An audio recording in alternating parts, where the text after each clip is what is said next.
Assalamualaikum warahmatullahi wabarakatuh. Bismillah, alhamdulillah, wassalatu wassalamu ala rasulillah wa ala alihi wa sahbihi wa mawala, la hawla wa la quwwata illa billah, amma ba'du. Puja dan puji serta syukur kita panjatkan kehadirat Allah Subhanahu wa Ta'ala yang telah menunjukkan jalan keselamatan dan kebahagiaan di dunia kepada kita dengan syariatnya, dan yang telah menunjukkan jalan keselamatan dan kebahagiaan di akhirat kepada kita dengan thariqatnya. Sholawat dan salam semoga Allah senantiasa limpahkan kepada arwahul muqaddasah, kamil mukamil, khalis mukhlisin, junjungan Rasulullah Muhammad sallallahu alaihi wasallam, dan kepada keluarganya serta sahabat-sahabatnya. Salam hormat, salam khidmat, salam ta'zim setinggi-tingginya, sekhalis-khalisnya kita persembahkan keharibaan guru mursyid yang selalu berada di depan qalbu kita dalam membimbing rohani kita munajat kehadirat Allah Subhanahu wa Ta'ala. Jumpa lagi kita dengan channel Mukhlisin Al-Hamidi, sebuah channel yang akan mengajak Anda untuk menjadi orang yang ikhlas dan mencapai makom terpuji. Judul yang kita angkat kali ini adalah arti zikir. Zikir berasal dari bahasa Arab yang mempunyai satu menyebut, dua mengingat. Menyebut adalah mengucapkan atau melafadzkan suatu kalimat sebagai bentuk untuk mengingat kepada yang disebut. Seperti kita melafadzkan subhanallah, maha suci Allah, Allahu Akbar, Allah maha besar.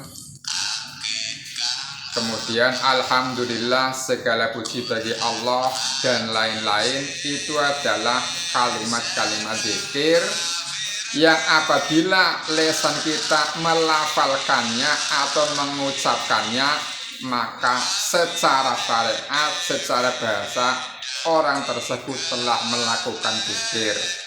Ini adalah zikir lisan, yaitu dengan melafalkan dan mengucapkan, yang dilakukan oleh kebanyakan orang umum.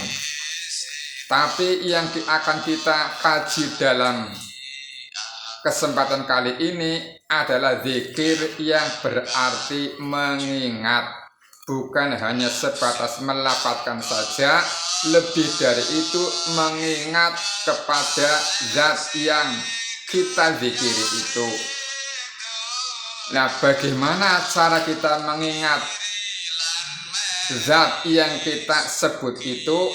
Itu adalah dengan rohani kita, dengan batiniah kita, bukan hanya saja mengingat zatnya, tapi menghadirkan zatnya dalam rohani kita.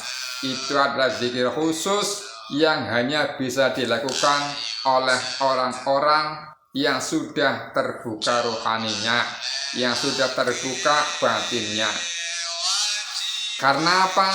Karena untuk bisa mengingat terhadap zat yang kita zikiri itu harus sudah ketemu dahulu. Tidak mungkin manusia bisa mengingat hal yang tidak pernah atau belum pernah berinteraksi dengan indera kita. Bisa jadi pernah kita lihat, pernah kita sentuh, pernah kita dengar, dan lain-lain. Nah, sesuatu yang bisa kita ingat dengan mata kita adalah hal yang kita lihat. Saya pernah melihat dia, saya ingat dia ketika dia sedang begini-begini. Kita bisa mengingat suara ketika setelah kita mendengarnya, dan kita bisa merasakan zat yang pernah kita berinteraksi dengannya. Itu adalah syarat utama untuk zikir, adalah syarat utama untuk bisa mengingat dalam zikir kita adalah manusia pelaku zikir tersebut pernah berinteraksi dengan yang kita zikiri itu. Bagaimana kita akan bisa ingat sesuatu yang belum pernah kita ketemu? Adalah itu tidak mungkin.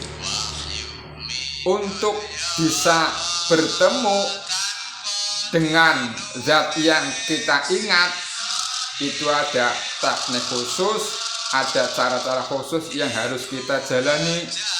Karena umpamanya saja, gambar kita menyebut Allah, kemudian kita mengingat Allah, apanya Allah yang kita ingat?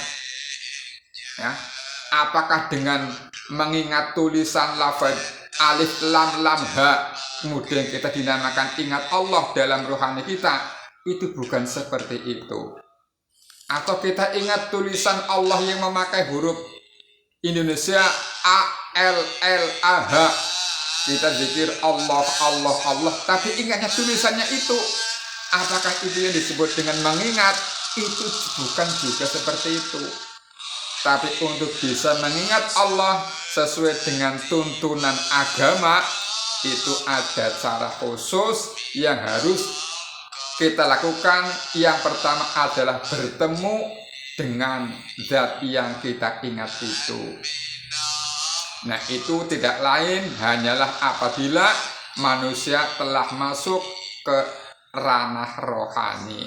Selama belum masuk ke ranah rohani, maka zikirnya masih sebatas menyebut dan mengingat dalam akal. Mungkin ingat dengan tulisannya, yang tulisan alif lam lam ha, atau mengingat Allah dengan mengingat tulisan A L L A H, atau dengan membayangkan sesuatu yang enggak tentu.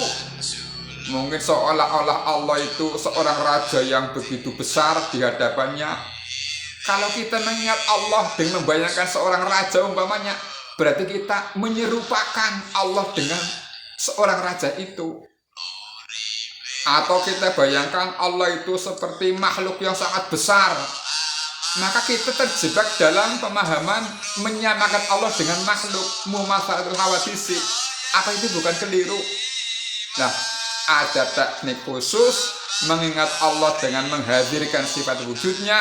Ini apabila manusia masuk ke dalam ranah rohani, yang jalan satu-satunya adalah untuk itu masuk ke dalam thariqat dan berbaiat masuk thariqat dan menjalani bimbingan-bimbingannya.